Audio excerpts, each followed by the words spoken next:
ಕಳೆದ ಒಂದು ತಿಂಗಳಿಂದ ಕಾಣಿಸ್ಕೊಂತಿಲ್ಲ ಅಂತ ಹೇಳ್ಬಿಟ್ಟು ಬಿಹಾರ್ ಎಲೆಕ್ಷನಲ್ಲಿ ಇದ್ದೆ ಸರ್. ಸಾಮಾಜಿಕ ಜಾಲತಾಣ 1.5 ತಿಂಗಳಿಂದ ನಾನು ಬಿಹಾರ್ ಎಲೆಕ್ಷನಲ್ಲಿ ಇದ್ದೆ. ನಾನು ಸ್ಟೇಟ್ ಲೀಡ್ರು ನ್ಯಾಷನಲ್ ಲೀಡ್ರ್ ಆಗಬೇಕು ಅಂತ ಕನಸು ಕಂಡಿರೋನು. ನನಗೊಂದು ವಿಷನ್ ಇದೆ, ನಾನು ಸ್ಟೇಟ್ ಲೀಡ್ರ್ ಆಗಬೇಕು, ನ್ಯಾಷನಲ್ ಲೀಡ್ರ್ ಆಗಬೇಕು. ನನ್ನ ಪಕ್ಷ ಬಿಹಾರದಲ್ಲಿದೆ. ಹೋಗಿ 1.5 ತಿಂಗಳು 4 ಡಿಸ್ಟಿಕ್ಕಲ್ಲಿ ಹೋಗಿ ಕ್ಯಾನ್ವಸ್ ಮಾಡಿದ್ದೀನಿ. ಒಂದು 70-80 ಜನ ನನ್ನ ಸ್ಟೂಡೆಂಟ್ಸು ಬಿಹಾರಲ್ಲಿ ಓದ್ತಾ ಇದ್ದಾರೆ. ಅಲ್ಲೋಗಿ ಎಲ್ಲ ಒಂದು ಎಜುಕೇಟೆಡ್ ಕ್ಲಾಸ್ನ ಇನ್ಫ್ಲೂಯೆನ್ಸ್ ಮಾಡಿದ್ದೀನಿ.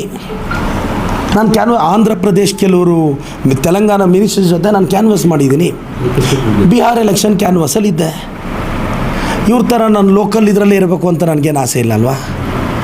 ನನಗೂ ಆಸೆ ಇದೆಯಲ್ಲ ಮಿನಿಸ್ಟರ್ ಆಗ್ತೀನಿ ಅಂತ. ಆಗಿ ಬರ್ತೀನಲ್ಲ,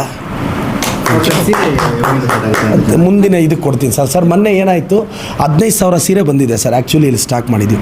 15,000 ಸೀರೆ ಕೊಟ್ಟು ಮಿಕ್ಕಿದ್ದೇನಾದರೂ ಕೊಡಲಿಲ್ಲ ಅಂದರೆ ತಪ್ಪು ಸಂದೇಶ. ನಾನೊಂದು ಊರು ಕೊಡೋಕ್ಕೆ ಸ್ಟಾರ್ಟ್ ಮಾಡಿದ್ದೆ. ಮತ್ತು ನಮ್ಮ ಹಿರಿಯರೆಲ್ಲ ಹಣ ಕೊಟ್ಟರೆ ಒಂದೇ ಸಲ ಕೊಡೋಣ ಅಂತ ಹೇಳಿದ್ರು. ಅದಕ್ಕೆ ಈಗ ಮುಂದಿನ ಹಬ್ಬಕ್ಕೆ ದೀಪಾವಳಿಗೆ ಕೊಡ್ತಾಯಿದ್ದೀನಿ ಸರ್. ನಿಮ್ಮ ಆತ್ಮಸ್ಥೈರ್ಯ ನನ್ನ ಏನಾದರೂ ಮಾಡ್ತಿದ್ದೀರಾ ಅಂತ? ಅದೆಲ್ಲ ಸಾಧ್ಯ ಆಗಲ್ಲ. ನಾನು ಬೇಕಾದ್ರೆ ಅವ್ರನ್ನ ಕುಗ್ಗಿಸ್ತೀನಿ, ಅವ್ರ ಕೈಯಲ್ಲೆಲ್ಲ ಆಗಲ್ಲ. ಅವರು ಹಿಮಾಲಯ ವಾಟ್ರ್ ಬಾಟ್ಲ್ ಕುಡಿದು ಬೆಳೆದವರು. ನಾನು ನಮ್ಮೂರು ನಲ್ಲಿ ನೀರು ಕುಡಿದು ಬೆಳೆದವನು ಅಲ್ವಾ. ಕಾರ್ಪೊರೇಷನ್ ವಾಟ್ರಿಗೆ ಭಾಳ ಕೆಪಾಸಿಟಿ ಇರುತ್ತೆ, ಅದವ್ರು ಮರ್ತೋಗ್ಬಾರ್ದು ಅಲ್ವಾ. ಅಲ್ಲ, ವಾರ್ನ್ ಮಾಡಲಿ ಅವ್ರು. ನೋಡ್ರಿ, ಅವ್ರು ಏನು ಮಾಡಿದ್ರು ನನ್ನ ಆತ್ಮಸ್ಥೈರ್ಯ ಕುಂದಲ್ಲ.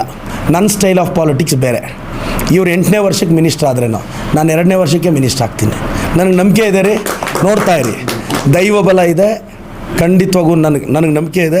ರೀಶಫಲಲ್ಲಿ ನನ್ನ ಸರ್ಕಾರದಲ್ಲಿ ನನ್ನನ್ನು ತಗೊತಾರೆ ಸರ್. ಅಮ್ಮ ಕ್ಲಿನಿಕ್ ಕುರಿತು ಹೇಳಿ ಸರ್. ಎಷ್ಟು ಜನ ಇದ್ರ ಸೇವೆ ಪಡ್ತಾರೆ? ಈಗ ಆಲ್ರೆಡಿ ಒಂದು 400-500 ಜನಕ್ಕೆ 400-500 ಜನನ ಟ್ರೀಟ್ಮೆಂಟಿಗೆ ಕರ್ಕೊಂಡು ಹೋಗಿದ್ದೀವಿ. ಹಾಂ, ಟ್ರೀಟ್ಮೆಂಟ್ ಅಂದರೆ ಚೆಕಪ್ ತುಂಬ ಜನ ಮಾಡಿಸ್ಕೊಂಡಿದ್ದಾರೆ. ಟ್ರೀಟ್ಮೆಂಟು ಅದ್ರ ಪಾಡ್ಗೆ ಅದು ನಡೀತಿದೆ. ಅಮ್ಮ ಆಂಬುಲೆನ್ಸಲ್ಲಿ 100 ಜನ ಪೇಷಂಟ್ಸ್ನ ಕಾಪಾಡ್ತಿದ್ದೀವಿ. 100 ಜನನ. ನನ್ನ ಸ್ಟೈಲ್ ಆಫ್ ಪಾಲಿಟಿಕ್ಸು ಬರೀ ಒಂದು ಮೀಟಿಂಗ್ ಮಾಡೋ ಇದಲ್ಲ. ನಾನು ಬೇರೆ ಥರ ರಾಜಕಾರಣ ಮಾಡೋನು. ರಕ್ಷಾರಾಮಿ ಅವರು ನಿಮ್ಮನ್ನು ಉಳಿದಾರೆ ಸರ್. ಅವ್ರ ಕಾರ್ಯಶೈಲಿ ಚೆನ್ನಾಗಿದೆ. ಅವ್ರ ಕಡೆ ನಾವು ಹೋಗ್ತಿದ್ದೀವಿ ಬೇರೆ ಕಡೆ ಈ ಲೋಕಸಭೆ. ಭಾಳ ಖುಷಿ ಆಯಿತು. ರಕ್ಷಾ ಅಣ್ಣಗೆ ನನ್ನ ಮೇಲೆ ಪ್ರೀತಿ ಇರೋದು. ಅವ್ರಿಗೆ ಒಳ್ಳೇದಾಗಬೇಕು ಅಂತ ಬಯಸ್ತೀನಿ.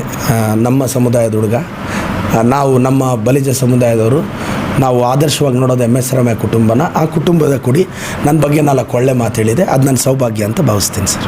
ಅವ್ರ ಆಶೀರ್ವಾದ ನನ್ನ ಮೇಲೆ ಇರಬೇಕು ಅಂತ ಬಯಸ್ತೀನಿ.